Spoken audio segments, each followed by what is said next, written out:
Hello everybody and welcome back to another video. Today we are going to be talking about the top 5 games that have released so far in 2023. There have been so many excellent games that have released so far that would be in contention for Game of the Year in any other normal year. But 2023 is not a normal year. It has potential to be one of the greatest of all time. We have games coming up like Star Wars Jedi Survivor, Zelda Tears of the Kingdom, Diablo 4, Final Fantasy 16. That's all just in the next couple months. I don't want these games to get just lost in the buzz behind those. So without further ado, let's start with number 5. Wolong Fallen Dynasty. Listen, everything about this game is very mediocre with the exception of the combat, which is no joke, some of the most fun I have ever had with a combat system in a video game.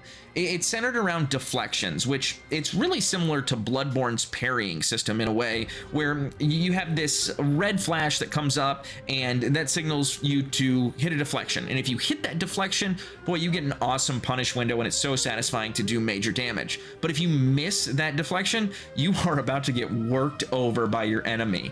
On top of that, the game is structured into missions, which leads to high replayability because different types of gear can drop. It's like Neo in a way. You can easily sink dozens of hours into this game once you've finished the story for the first time. Check out my review for more information on it, but overall, I think Wolong is very deserving of the number 5 spot on this list. Number 4, Hi-Fi Rush.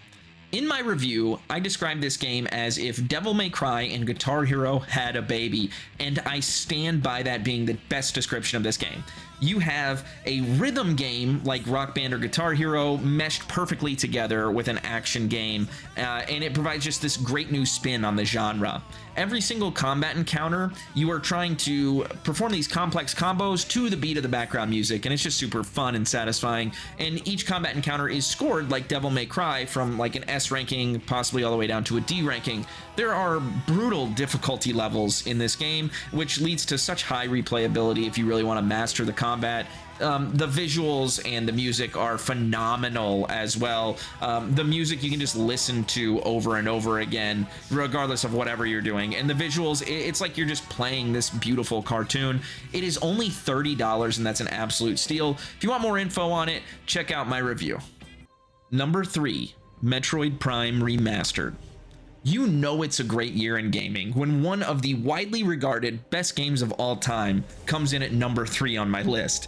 I never played this as a kid, so I didn't get any nostalgia in the same way that many others did. I came in purely from an objective standpoint, and I was blown away by this game. The shooting mechanics are excellent. The boss fights are so much fun. It's got puzzles that cause you to really think, but they never get frustrating.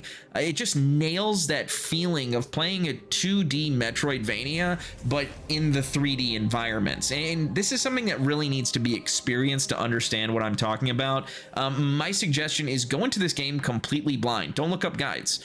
You just get fully immersed in this world. You won't regret it. My only complaint with the game is that there's a little bit too much backtracking, but it's such a minor complaint while I'm talking about this timeless game. Number 2, Resident Evil 4 Remake.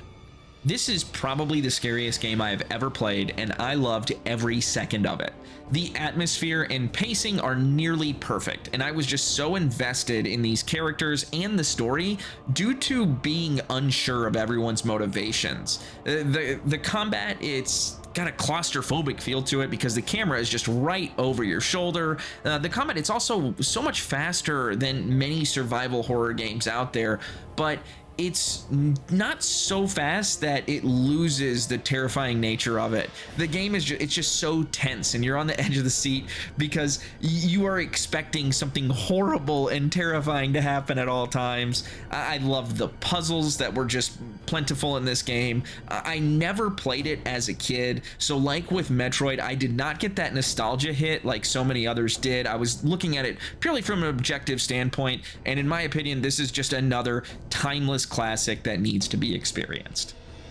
Number 1, Octopath Traveler 2. I am as blown away as you are. This is my number 1 choice. I never even played the original game. I was just looking for something to hold me over until Jedi Survivor and Zelda came out. But making this list, I started with number 1 because I knew without a shadow of a doubt it was going to be Octopath Traveler 2. I gave Resident Evil 4 Remake a 9.5 out of 10. That should tell you everything you need to know about how highly I regard this game. I have always wanted to get into JRPGs, but for a bunch of different reasons, I never could, and Octopath changed that for me. This game has 8 different stories that are somewhat intertwined, but you can start and stop those stories whenever you want. You can switch out your party members at any time, and that drastically changes your combat style and strategy. There's so much depth to combat systems, but the combat systems are explained so well that you never feel confused. All of this player choice and the depth to your decisions, they combine to make this game never feel stale. And if you're like me and you haven't gotten into JRPGs because maybe the stories are super long and can't hold your attention, or the turn-based combat isn't engaging enough for you, or there are complex systems that you just don't feel like investing the time to fully understand, please give Octopath Traveler 2 a chance. Beating out a remaster and a remake of 2 of the greatest games ever made is incredible. This game completely blindsided me, and I really hope it gets the recognition that it deserves in a year full of so many blockbuster releases. Now, of course, all that was just my opinion, and I would love to hear your thoughts in the comments below. With so many great games on the horizon, I'm really looking forward to seeing how my list evolves throughout the year. If you made it this far, thank you so much for watching, and please don't forget to like and subscribe. Hope everybody has a wonderful day.